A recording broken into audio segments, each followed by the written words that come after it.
वसा जनसेवेचा। आज सर्वत्र होलिका दहन उत्साहात साजरे होत असताना संतनगरी शेगावात श्री कपिला गोरक्षण संस्थानने एक स्तुत्य उपक्रम राबविला आहे। नामशेष होत चाललेली गोधनापासून तयार केलेल्या चाकोल्यांच्या वापराची परंपरा जपण्याचे काम या संस्थेने केले आहे। वृक्षतोड आणि जंगलतोड थांबवून निसर्गाचा समतोल राखण्यासाठी गोवऱ्या आणि चाकोल्यांची होळी पेटवणे काळाची गरज आहे। नव्या पिढीने आपल्या पारंपरिक आणि पर्यावरणपूरक पद्धती जपाव्यात हा संदेश यातून देण्यात आला। शेकडो भाविकांनी या उपक्रमाला प्रतिसाद देत लाकडाऐवजी गोमय चाकोल्यांना पसंती दर्शवली।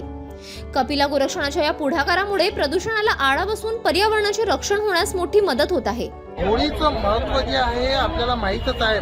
महत्त्वाचं म्हटलं म्हणजे विष्णूंचे भक्त प्रल्हाद आणि विष्णूंचा एक अवतार नरसिंह अवतार, त्याच्यानंतरच होळीचं महत्त्व अनेक काळापासून आपल्याला दिसत आहे। आता आपण पाहू शकता की होळीमध्ये ज्या ग्रामीण भागात का शहरी भागात का प्रत्येक जागेवर या चाकोल्या अशा होळीला माला बनवून दिल्या जात असतात।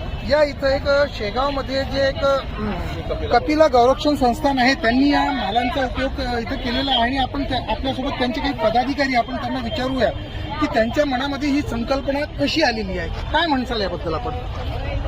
साहेब, हे आता हे चाकोली एक दुर्मिळ होताना दिसत आहे, म्हणून आम्ही मागच्या वर्षीपासून हा उपक्रम चालू केला होता की जे शहरातील मोठे व्यक्ती आहेत त्यांना ह्या चाकोल्या उपलब्ध करून देण्यात याव्या, आपली संस्कृती आपली परंपरा कायम राहावी याच्यासाठी मागच्या वर्षीपासून आम्ही हा उपक्रम चालू केलेला आहे। City news.